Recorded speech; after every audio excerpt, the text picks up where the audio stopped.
네, 이 시간에 우리 하나님 말씀 같이 찾겠습니다. 하나님 말씀 이사야서 43장 1절부터 3절까지 말씀입니다.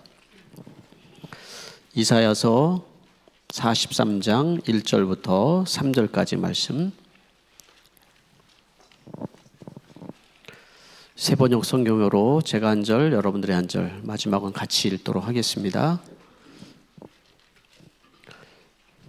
제가 먼저 읽도록 하겠습니다. 그러나 이제 야곱아, 너를 창조하신 주님께서 말씀하신다. 이래 이스라엘아, 너를 지으신 주님께서 말씀하신다. 내가 너를 속량하였으니 두려워하지 말아라. 내가 너를 지명하여 불렀으니 너는 나의 것이다. 내가 물 가운데 건너갈 때 내가 너와 함께하고 내가 강을 건널 때에도 물이 너를 침몰하지 못할 것이다. 내가 불 속에 걸어가도 걸리지 않을 것이며 불꽃이 너를 태우지 못할 것이다. 같이 읽겠습니다. 나는 주 너희의 하나님이다. 이스라엘의 거룩하신 하나님이다. 너희 구원자다. 내가 이집트를 속량물로 내어주어 너를 구속하겠고 너를 구속하려고 너 대신 에티오피아와 스바를 내주겠다. 아멘. 오늘 우리 박기명 목사님이 말씀을 주실 텐데 여러분들이 말씀을 통하여서 회복과 더 큰 은혜가 있게 되길 바랍니다. 나오실 때 우리 박수로 크게 환영하겠습니다.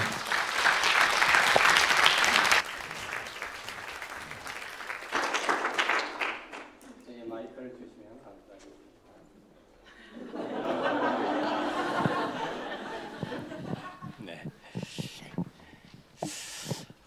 반갑습니다. 네. 예수 그리스도 안에서 우리가 한 가족임을 또 오늘 예배하면서 느꼈습니다. 호주가 제 스타일인 것 같아요. 제가 미국, 유럽, 동남아를 가면 늘 힘들거든요.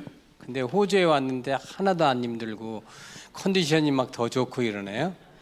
호주를 자주 와야 할 것 같아요. 네. 어쨌든 우리가 오늘 주신 하나님의 말씀으로 피차가 은혜가 되었으면 좋겠습니다.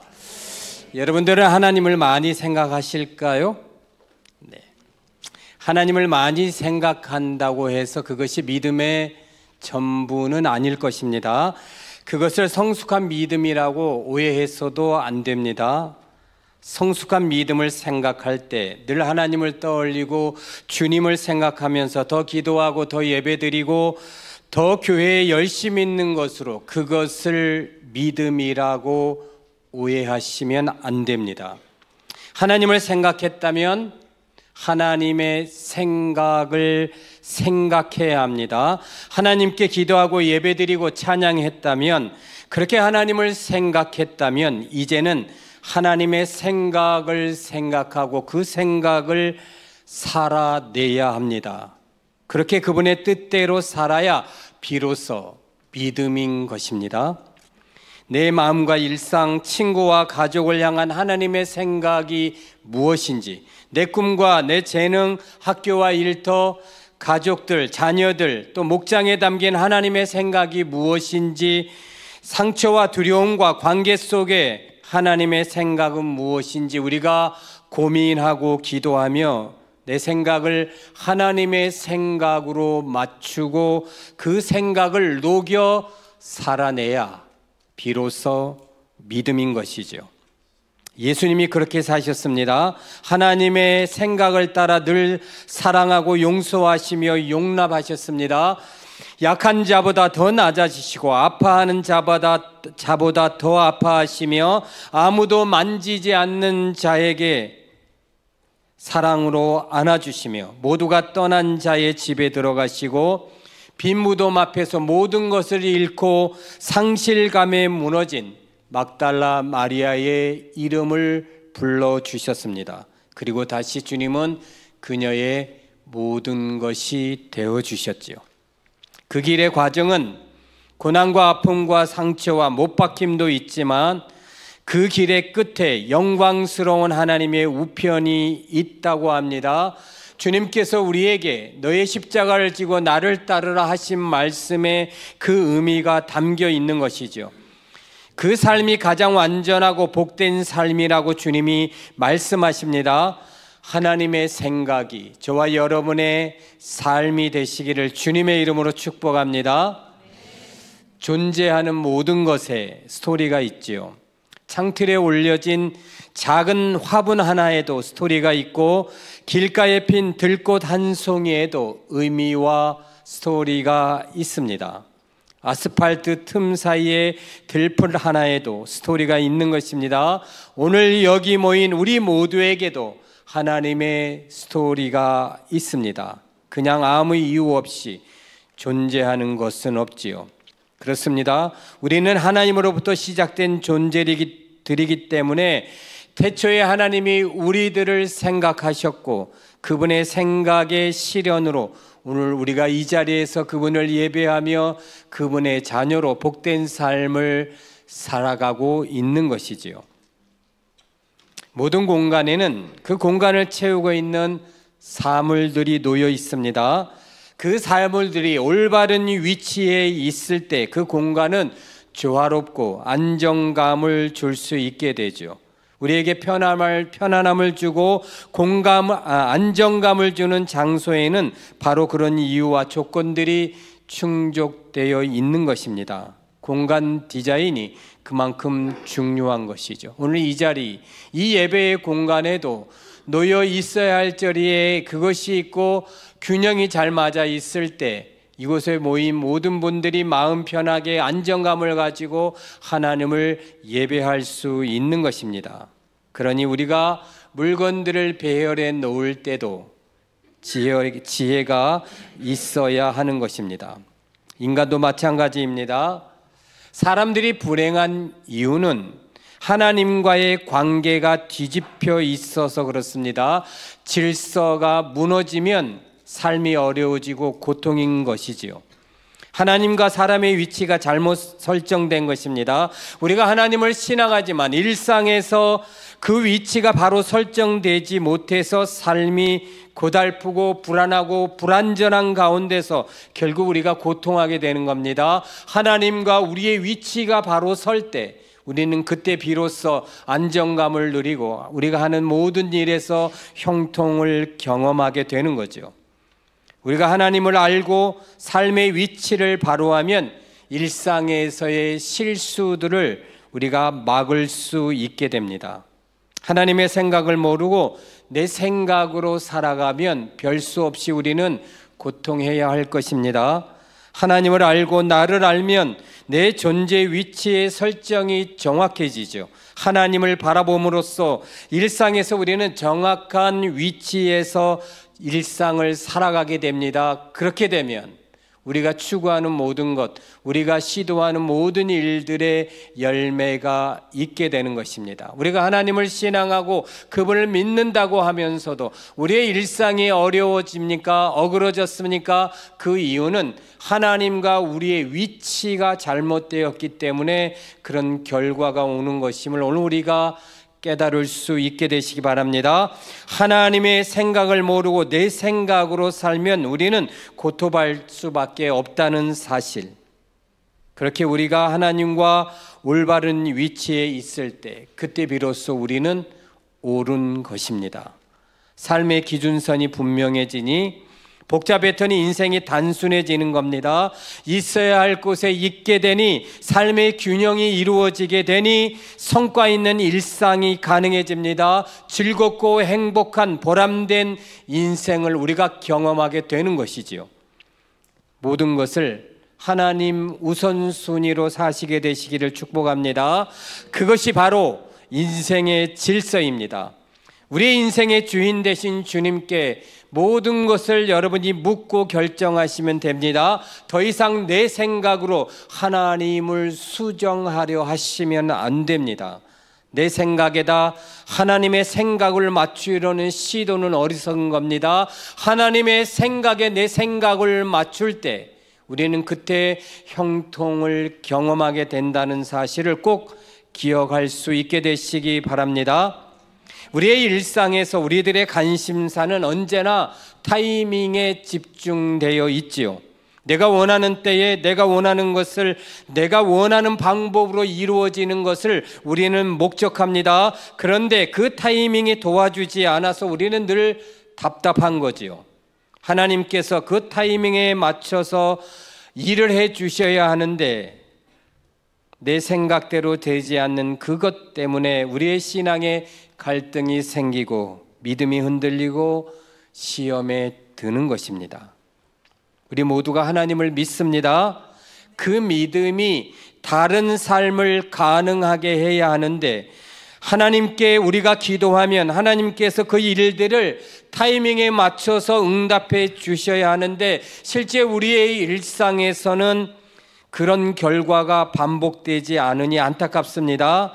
그래서 하나님을 의심하고 그 연약함 때문에 우리는 세상의 방법을 따라 살아갑니다. 그리고 그런 세상의 방법을 따르는 위치 설정에 있어서 문제를 제기하지 않습니다. 나는 아직 믿음이 부족하니까, 나는 예수님을 영접한 지 이제 얼마 되지 않았으니까 괜찮다고 생각하는 거죠.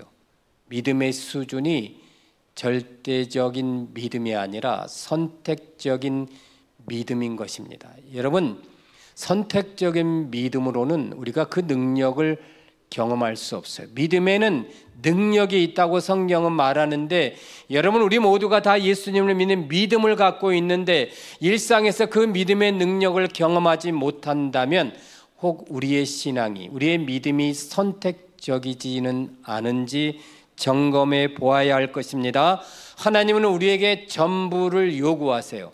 절대적인 신앙을 요구하셨습니다. 왜냐하면 하나님은 우리들을 위해서 전부를 내어주셨기 때문에 그렇습니다. 그래서 여러분이 하나님을 믿으신다면, 여러분의 일상에서 형통을 소원하고 그것을 경험하기를 원하신다면 여러분은 반드시 여러분의 전부를 주님께 드리는 그 절대적인 믿음의 소유자가 되어야 한다는 것이지요. 자기 생각으로 신앙하면 어떤 결과에 이를까요? 우리는 자기가 생각하는 것을 자기가 원하는 때에 자기가 원하는 방법으로 혹 살고 있지는 않습니까? 다 자기 생각으로 신앙하는 잘못된 신앙입니다. 내 머릿속에 하나님을 믿으십니까? 그거 잘못된 겁니다. 우리는 성경 속의 하나님을 믿어야 합니다. 내 생각 속에 있는 하나님을 믿기 때문에 우리가 잘못된 신앙의 길을 걸어가는 겁니다. 성경 속의 하나님을 믿으셔야 합니다. 성경에서 말씀하신 그 하나님, 그 하나님의 생각에 우리의 생각을 맞춰 우리가 살아가게 된다면 우리의 일상의 모든 타이밍은 하나님의 타이밍이 될 것이겠지요. 하나님과 나의 위치 설정이 잘못되면 안 됩니다.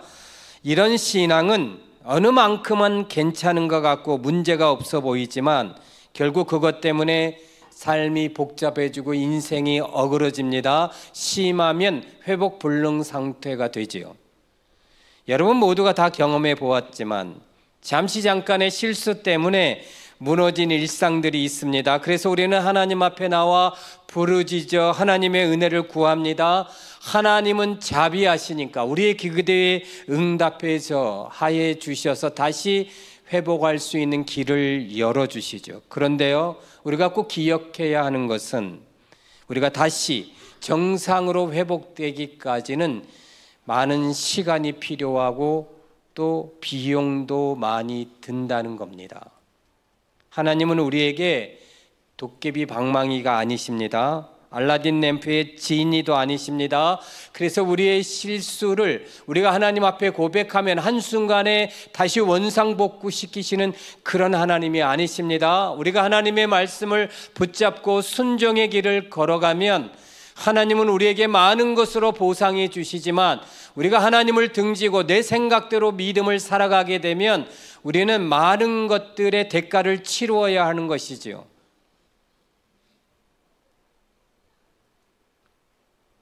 그렇기 때문에 우리는 하나님의 생각에 내 생각을 맞추는 일에 집중해야 합니다. 내 생각으로 신앙하다 믿음이 꺾이면 결국 많은 결과를 치르게 된다는 사실을 꼭 기억하시기 바랍니다. 하나님은 우리가 살아가고 있는 이 땅의 삶, 이 생의 현상보다 삼생인 천국 삶을 목표하셨습니다. 우리가 하나님의 자녀로 선택되어 믿음을 사랑하는 일상에서 그 목표가 이 생보다 삼생인 천국에 두는 이유가 바로 그 이유 때문이죠. 하나님이 우리를 지으시고 우리의 인생 설계를 그렇게 하셨기 때문입니다. 이 땅에서의 삶은 안개와 같은 잠깐의 시간입니다. 우리의 결국은 영원한 천국에 있는 겁니다. 하나님은 당신과 우리가 천국 삶을 누리는 것을 목표하셨기 때문에 우리가 이 땅에 살아갈 때 그런 것을 목표하고 그렇게 믿음 살기를 하나님이 소원하신다는 거죠. 그래서 우리의 많은 믿음의 선조들이 그 바른 생각으로 하나님을 신앙해서 그 영원한 삼생에서 영원한 영생의 복을 보장받았습니다. 그러니 우리가 하나님의 생각을 알아야 합니다. 그러면 나의 위치를 알게 되고 어떤 생각으로 어떻게 신앙해야 될지를 알게 되겠죠. 그렇습니다. 인생에서 타이밍은 중요하죠. 알아야 할 때 알아야 하고 가야 할 때 가야 합니다. 있어야 할 곳에 있어야 합니다. 인간의 죄악된 본성인 욕망과 욕구대로 생각하고 살아가면 안 될 것입니다. 그래야 우리가 하나님의 뜻을 따라 하나님의 뜻을 이루며 살 수 있는 존재가 되는 거죠. 그러니 지금의 내 생각이, 내가 하려는 일이 하나님의 생각인지 고민해 보아야겠죠. 본성이 원하는 육적인 정욕대로 살면 낭패입니다. 그냥 그렇게 살면 시간들이 쌓여 그 시간들이 필연적으로 우리에게 고통과 절망을 가져온다는 사실 또한 기억해야겠죠. 내 삶에서 하나님의 타이밍은 언제일까요? 홍대 일상에서 하나님은 타이밍 감각이 없으신 것 같아서 고민되지는 않았습니까? 내가 가는 곳마다 일상의 순간마다 예수님이 방금 떠나신 것 같아서 그 빈자리가 크게 느껴진 적은 없으실까요? 그러니 우리가 매일의 일상에서 하나님과 내 위치가 바른지를 우리가 점검해야 합니다. 그래야 옳은 삶이 가능해지고 풍성한 일상을 우리가 경험하게 되는 것입니다. 우리가 힘들 때 하나님께 도움을 요청하죠. 그런데요, 그 타이밍이 항상 한 발 늦은 것 같습니다. 물론 하나님의 능력을 의심하지는 않습니다. 그런데 하나님이 일하시는 타이밍이 우리의 생각대로 되지 않으니까 여러분 얼마나 속상하십니까? 그런데요, 그런 우리를 보시면서 하나님은 더 속상해 하십니다. 내게 한 번만 물어봤으면 좋았을 텐데, 내게 한 번만 도와달라고 구하고 기도하고 지혜를 달라고 그렇게 기도했으면 좋았을 텐데, 우리는 먼저 내 생각대로 일을 시작합니다. 그리고 시행착오가 오고 실패를 경험하면 그때서야 주의 이름을 부르는 그런 어리석은 존재가 바로 우리 아닙니까? 그러니 하나님이 얼마나 속상하실까? 그러면서도 우리들은 그래도 내가 뭔가 할 수 있는 것이 남아있을 때 하나님이 나를 도와주셔야 하는 거 아닌가? 죽기 전에, 파산하기 전에, 쫓겨나기 전에, 그 일이 생기기 전에 뭔가 하나님이 해 주셔야 하지 않는가? 그 아쉬움 때문에 우리가 믿음이 약해지고 시험에 들지 않았습니까? 그래서 우리가 하나님의 생각을 물어봐야 하는 것이죠. 그런데요, 그런 현상들이 성경에도 많이 있습니다. 복음서를 보면 마가복음 5장에 회당장 야이로의 딸이 죽게 되었습니다. 그래서 회당장이 주님을 찾아왔습니다. 주님이 우리 집에 와 주셔야 내 딸이 살아날 수 있습니다. 주님께 부탁했죠. 그래서 주님이 회당장 야이로와 함께 그 집을 향해 가고 있습니다. 그런데 그 시간에 자꾸 주님이 딴 일을 하십니다.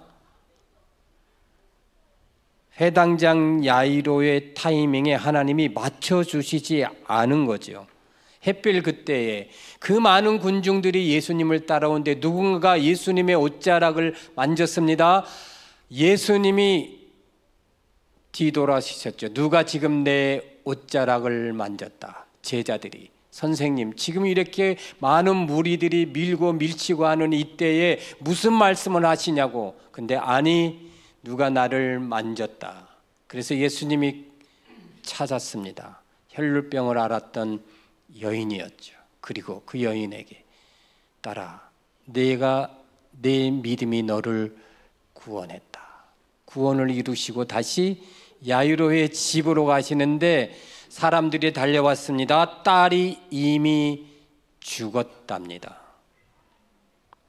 예수님이 타이밍을 맞춰 주시지 않은 겁니다.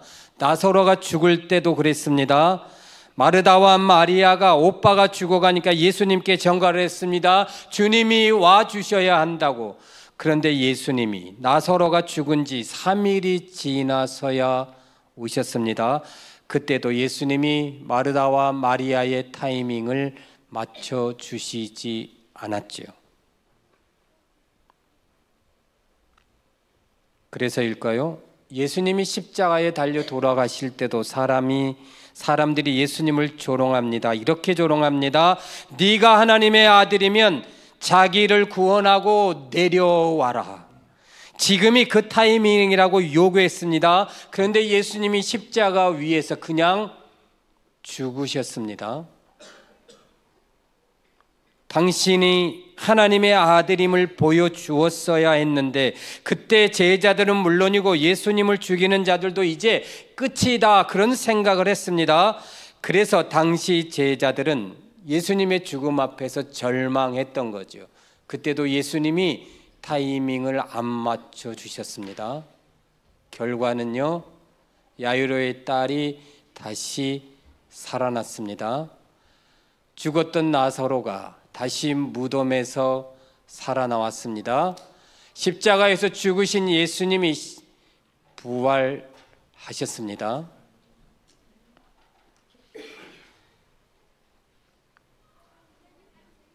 타이밍이 안 맞으면 우리들은 절망하죠. 오늘 우리에게 혹시 그런 절망은 없을까요? 타이밍이 맞춰지지 않는 것 때문에 여러분의 믿음의 아쉬움은 없습니까? 그런데요, 하나님의 관심사는 우리의 생각과 다르십니다. 하나님은 당신의 자녀들과 동행하시는 것을 목적하셨습니다. 우리가 원하는 때에 타이밍을 맞춰 우리가 원하는 일들을 성취해 주시는 것보다 그분은 우리와 동행하기를 목적하셨습니다. 그러면서 그분은 우리가 당신의 동행에 동참하기를 기다리고 계신다는 거죠. 그래서 하나님은 타이밍보다 동행에 집중하십니다. 그리고 모든 영향력을, 에너지를 그 동행에 다 쏟아 넣으시죠. 우리가 믿음을 사랑하는 일상에서 그런 하나님의 생각을 깨닫고 우리가 하나님의 동행에 동참하는 것이 삶의 가장 우선순위가 된다면 우리의 삶은 진짜 다른 삶으로 경험될 겁니다. 여러분이 목적하신 일들이, 여러분이 소망했던 일들이, 여러분이 기도하고 간구한 그 모든 것들이 다 성취되는 은혜를 누리게 될 겁니다. 어느 때요? 우리가 하나님과 동행할 때. 구약성경 다니엘서 3장을 보면 바벨론 제국의 느부갓네살 왕이 자신의 신상을 세워놓고 모든 사람들로 절하게 했습니다. 그런데 다니엘의 세 친구 사드락과 메삭과 아벳느고가 그 왕의 명령에 불복종했습니다. 그래서 왕이 그 세 명을 불러다 설득합니다. 왜냐하면 사드락과 메삭과 아벳느고는 바벨론에서 키운 인재들이거든요. 죽이기가 아까운 존재들인 겁니다. 그래서 이 느부갓네살 왕이 설득합니다. 너희들이 내 명령에 복종해. 그럼 내가 너희를 살려줄 거야. 다시 절하면 내가 살려줄게. 그런데 다니엘의 세 친구는 거부합니다. 그때 느부갓네살 왕이 하나님을 약간 조롱한 그런 듯한 말로 이렇게 얘기합니다. 너희들이 불 속에 던져지면 너희 하나님이 너희들을 살려줄 것 같아? 그래, 다니엘 세 친구가 살려주실 겁니다. 그런데요, 왕이여, 하나님이 그렇게 하지 아니하실지라도 우리는 신상에 절하지 않겠습니다. 그렇게 믿음을 고백하게 되죠. 그리고 그들은 풀무불에 던져집니다. 그런데요, 이상한 일이 벌어졌습니다. 왕이 풀무불에 던져진 그들을 보는데 결박되어 불에 던져진 사람은 셋인데 결박되지 않은 4명이 보입니다. 심지어 불 속에서 걸어다니고 그 몸이 상하지도 않았습니다. 그리고 4번째 사람의 모습이 신의 아들을 같았다. 뭘 말하는 걸까요? 주님이 믿음을 사는 그 다니엘의 세 친구들을 위해서 먼저 풀무불 속에 들어가 계셨던 거죠. 여러분, 우리가 우리의 삶의 현장에 힘들고 어려운 일, 고통의 시간들이 있지만 주님은 이미 그곳에 계십니다. 하나님의 관심사는 현상이 아니라 동행입니다. 그래서 하나님께서 오늘 본문을 이사야 43장을 통해 말씀하셨죠. 야곱아, 너를 창조하신 하나님께서 말씀하신다. 이스라엘아, 너를 지으신 주님께서 말씀하신다. 내가 너를 속량하였으니 두려워하지 말아라. 내가 너를 지명하여 불렀으니 너는 나의 것이다. 내가 물 가운데로 건널 때에 내가 너와 함께하고 네가 강을 건널 때에도 물이 너를 침몰시키지 못할 것이다. 네가 불 속을 걸어가도 그 흘리지 않을 것이며 불꽃이 너를 태우지 못할 것이다. 나는 주 너의 하나님이다. 이스라엘의 거룩한 하나님이다. 너의 구원자다. 그렇습니다, 여러분. 우리가 인생을 살다가 때로 물 가운데로 지날 수도 있고 불 가운데로 지날 만큼 엄청난 시련에 이를 수도 있습니다. 그런데 하나님께서 물이 우리를 침몰시키지 못하고 불이 우리를 태우지 못할 것이라 말씀하십니다. 왜 그런 일이 일어날까요? 성경의 말씀대로 내가 너와 함께할 것이다. 하나님의 약속의 말씀 때문이죠. 하나님께서 우리와 동행해 주셨기 때문에 그렇습니다. 그분은 우리와 함께 하시기를 목적하신 하나님이시기 때문입니다. 그래서 우리가 하나님과 함께 동행하는 일상으로 우리가 반응할 수 있다면 이런 일들을 우리가 경험하게 되는 것입니다. 우리가 하나님의 동행에 상호작용으로 반응하게 되면 우리의 일상은 달라지는 겁니다. 못할 일이 없는 거죠. 왜? 우리 하나님은 전능하신 하나님이시니까. 그렇기 때문에 신앙은 고난 없는 삶이 목적이 아닌 겁니다. 고난 중에도 하나님과의 동행 가운데 있는 것이 목적이 되어야겠죠. 그래야 믿음 생활은 정말 형통한 삶으로 경험되는 겁니다. 그래서 우리는 이제 더 이상 고난과 시련을 면하는 것을 믿음의 목표로 삼으면 안 될 겁니다. 예수님께서는 먼저 그 고난 가운데 그 불 속에서 우리를 기다리시는 그런 주님이시기 때문이죠. 예수님이 동행하면 보호되고 결박이 풀리고 구원을 받게 되는 것입니다. 여러분, 우리의 생각이 이제 더 이상 시련 없는 삶을 목적해서는 안 되겠죠. 하나님의 생각이 다르다는 것. 우리를 향한 하나님의 생각은 타이밍보다 동행입니다. 그래서 신앙은 타이밍이 아니라 동행인 거죠. 그러면 우리 주님이 질병 중에 거기 계십니다. 재정 위기 중에도 거기 계시고 실직의 아픔 중인 그곳에도 거기 계시고 외로움과 정신적인 고통 중일 때도 거기 계십니다. 그러니 우리의 생각이 하나님과 동행하는 일에 집중되어야 합니다. 그래서 그렇게 주님과 동행하면 우리가 상황을 이기고 모든 것을 극복할 수 있게 됩니다. 결국 내가 나를 넘어서는, 그리고 하나님의 생각을 살아내는 존재가 되는 거죠. 여러분, 우리가 믿음 생활할 때 내 안에 있는 또 다른 나 때문에 여러분 힘들지 않습니까? 우리가 주님 사랑합니다 고백하고 그 말씀대로 한 주간 살아가 보겠습니다. 우리가 결단하고 교회 문을 나서는데 내 안에 있는 또 다른 나 때문에 우리가 항상 걸려 넘어지지 않았습니까? 온전한 믿음을 사는 데 있어 가장 큰 장애물이 내 자신인 거죠. 그래서 내가 내 자신을 넘어서지 않으면 성장이 없는 거죠. 그런데요, 우리가 주님과 동행하는 삶을 살게 되면 우리 자신을 우리가 넘을 수 있습니다. 성장으로 나아가게 되는 거죠. 여러분, 우리가 살아가는데 평강은 언제 오는 걸까요? 하나님과 동행하는 믿음에서 평강이 옵니다. 그러니 타이밍에 초점을 맞추면 우리는 항상 초조하고 불안할 겁니다. 상황, 시간에 관계없이 우리가 예수님과 동행하게 되면 그 어떤 순간에도 우리는 평안할 수 있는 거죠. 힘들고 어려운 시험이 닥쳐와도, 환난이 닥쳐도, 시험이 닥쳐와도 우리는 두려움 없이 평안을 누리게 됩니다. 그 평안이 우리에게 힘이 되니 우리가 그 모든 것을 이겨내고 결국 승리하게 되는 것입니다. 예수 그리스도의 평강이 우리에게 힘과 용기를, 에너지를 공급해 주는 거죠. 예수님과 동행하게 되면 우리는 그 평안에 거하게 되는 것입니다. 믿음장으로 알려진 히브리서 11장을 보면 그 내용이 좀 충격적이죠. 32절에서 38절의 내용을 보면 믿음으로 이긴 사람들이 나오는데 나라를 이겼답니다.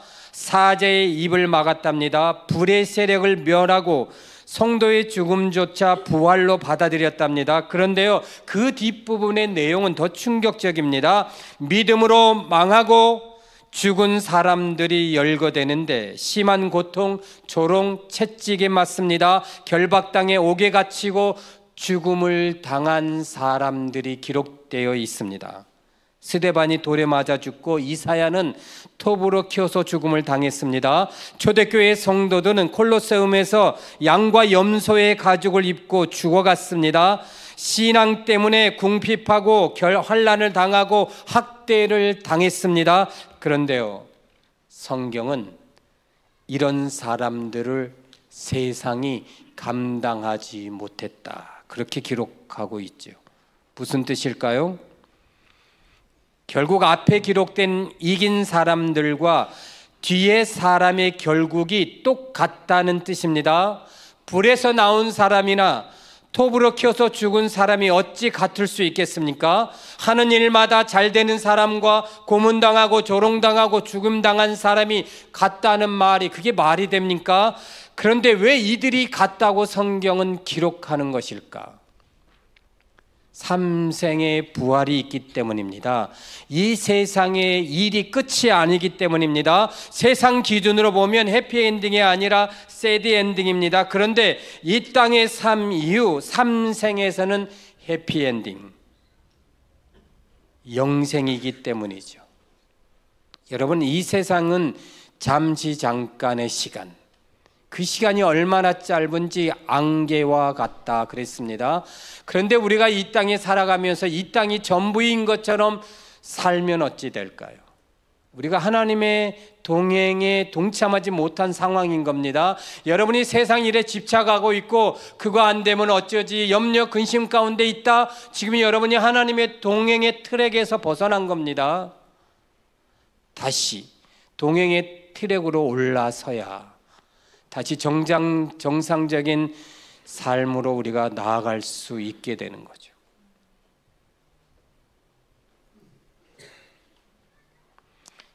예수님의 제자 가운데 야고보와 요한이 있습니다. 이 두 사람은 형제죠. 형 야고보는 첫 순교자입니다. 30세 때 복음을 전하다 그냥 죽었습니다. 그런데 요한은 90세가 넘어서까지 사역을 감당했죠. 무슨 차이입니까? 결론적으로는 차이가 없습니다. 스데반은 죽고 바울은 살아서 복음을 전했습니다. 차이 없습니다. 불에서 나온 다니엘의 세 친구와 복음을 증거하다 불에 타서 죽은 종교개혁자 후스는 현상은 다르지만 결과는 같습니다. 이 세상에서의 삶이 끝이 아니기 때문이죠. 끝이 영생과 천국입니다. 부활의 관점에서 보면 다 같아요.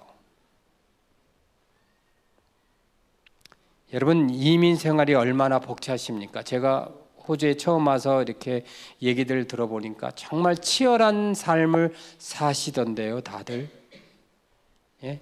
그래서 어떤 사람은 좀 잘 돼서 집을 사고 어떤 사람은 여전히 세를 내고 살고 뭐 그러고 있는데 그게 중요할까요, 여러분? 그것이 여러분이 이 땅에서 하나님을 신앙하는 목표가 되면 되겠습니까? 여러분, 그것들은 잠시 잠깐의 일이에요. 우리가 하나님과 동행하는 트랙에서 벗어나는 순간 우리의 인생은 절망이 되는 거예요.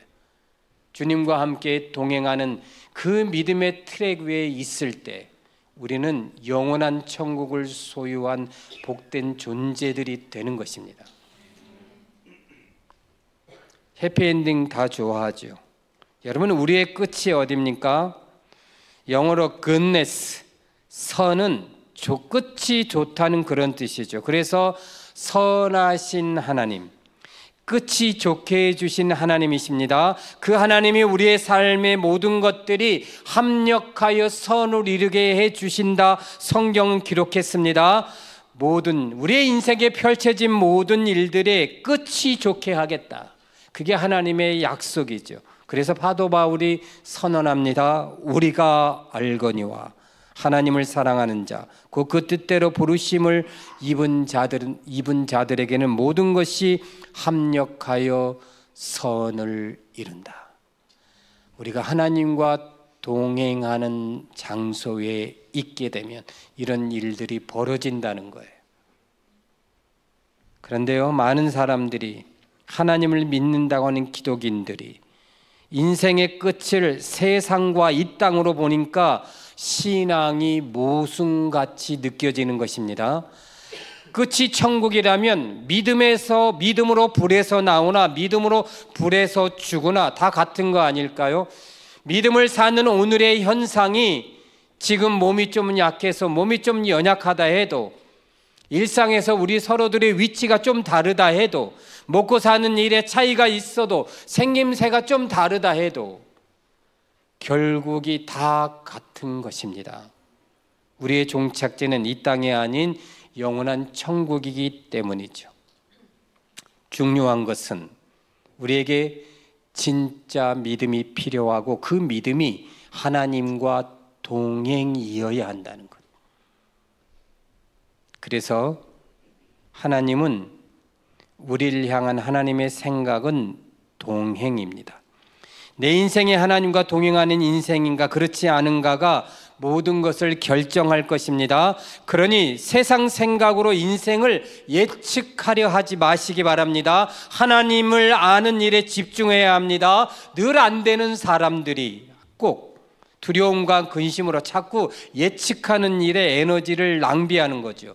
여러분의 인생은 예측이 아니라 시스템입니다. 여러분, 우리가 잘 알고 있듯이 성경이 시스템입니다. 그러면 그렇다. if and then. 그렇게 하면 내가 그렇게 할 거야. 성경의 말씀인 겁니다. 너희가 그렇게 하면 내가 너희에게 이렇게 베풀어 줄게. 성경의 말씀인 겁니다. 우리는 그렇게가 안 되면서 그걸 요구하는 거예요. 하나님 얼마나 답답하시겠어요. 여러분, 신앙은 시스템이에요. 하나님 말씀대로 순종하면 우리의 미래는 보장되어 있는 겁니다. 하나님 말씀대로 순종하지 않으면서 타이밍이 맞지 않는 것 때문에 불평불만할 이유가 없는 거죠. 하나님께 타이밍을 맞춰야 돼요. 하나님의 생각에 타이밍을 맞춰야 돼요. 하나님 말씀 기준 삼고 주님을 의지해서 하나님과 동행하는 일에 집중하는 모두가 되시기를 주님의 이름으로 축복합니다. 시편 기자가 선포했습니다. 37편 5절 말씀. 너의 길을 주께 맡기라. 그리하면 그가 이루어 주시리라. 그를 의지하면 그분이 이루어 주신답니다. 여러분, 맡기는 것이 동행이에요. 맡기는 것이 예배입니다. 그렇게 주님과 동행하면 그분이 우리의 인생을 살아주시는 것입니다. 우리는 그것을 믿음이라 이렇게 말하는 거죠. 여러분, 요셉 우리가 잘 알고 있잖아요. 요셉은 하나님과 함께 동행했던 사람. 여러분, 타이밍의 관점에서 보면 요셉처럼 최악의 타이밍을 가진 존재가 없습니다. 형들에게 팔려 노예가 되었습니다. 종으로 팔려갔습니다. 모함받아서 또 옥에 갇혔습니다. 여러분, 그 상황을 타이밍의 관점으로 보면 최악의 인생 아닙니까? 그런데 그런 상황 속에서 요셉이 하나님과 동행했다. 창세기 39장은 그 사실을 이렇게 증언했습니다. 하나님이 요셉과 함께 하심으로 형통한 자가 되었다. 그 주인이 하나님이 그와 함께 하심을 보며 형통을 보았다. 하나님과의 동행이 형통을 가져온 것입니다. 그래서 요셉은 끝이 좋은 인생이 되었던 거예요. 신앙은 하나님과의 동행임을 꼭 기억하시기 바랍니다. 그러면 동행이 뭘까? 여러분, 동행은 어렵지가 않습니다. 여러분의 일상 속에서 하나님을 의식하는 것, 하루를 자고 아침에 하나님을 의식하는 것, 하루를 망하고 저녁에 잠자리에 들 때 하나님을 의식하는 것, 그게 하나님과의 동행입니다. 어려운 일을 만났을 때 그 순간에 하나님을 의식하는 것, 힘든 사람을 상대해야 될 때 그 순간에 주의 이름을 부를 수 있는 것, 그것이 동행인 거예요. 40일 금식 기도해야 동행이 되는 거 아닙니다. 그러니 여러분, 믿음이 큰 사람이나 적은 사람이나 상관없습니다. 예수님이 그래서 말씀하시잖아요. 겨자씨만한 믿음으로도 산을 옮길 수 있다. 여러분, 오늘 어제 예수 영접한 분이나 오래전에 예수님을 영접하고 교회에서 헌신되어 살아온 사람이나 다 같습니다. 모든 순간에 주님을 의식하는 것이 동행이라는 걸 기억해야 돼요. 여러분, 우리 주님 다시 오실 날이 멀지 않았습니다. 우리 주님 장차 다시 오실 주님 아니십니다. 지금 우리가 사는 이때는 오늘 주님 오실 때를 우리가 살고 있는 거예요. 먼 훗날에 주님 다시 오는 그런 때 우리가 지금 신앙하는 것이 아니라 오늘 주님 오실 때 우리가 지금은 예수님을 믿고 하나님을 신앙하고 있다는 사실을 기억해야 돼요. 그래서 우리가 모든 순간 하나님을 의식할 수 있어야 하는 거죠. 그것이 동행입니다. 하나님과 동행하는 믿음으로 우리 모두가 복된 삶을 이루어 가시기를 주님의 이름으로 축복합니다.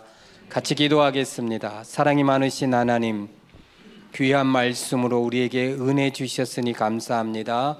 우리가 하나님과 늘 동행하는 삶을 살고 싶습니다. 모든 순간 주님의 이름을 부를 수 있도록, 모든 순간에 하나님을 의식할 수 있도록 우리에게 영적인 민감함을 더해 주시고, 이 세상의 것이 다가 아니라 이 세상은 잠시 잠깐 지나가는 안개와 같은 짧은 시간임을 우리가 늘 잘 인식해서 오직 주님을 바라보고 믿음을 살아내는 우리 모두가 되도록 축복해 주시옵소서. 감사드리며 예수님의 이름으로 기도하옵나이다. 아멘.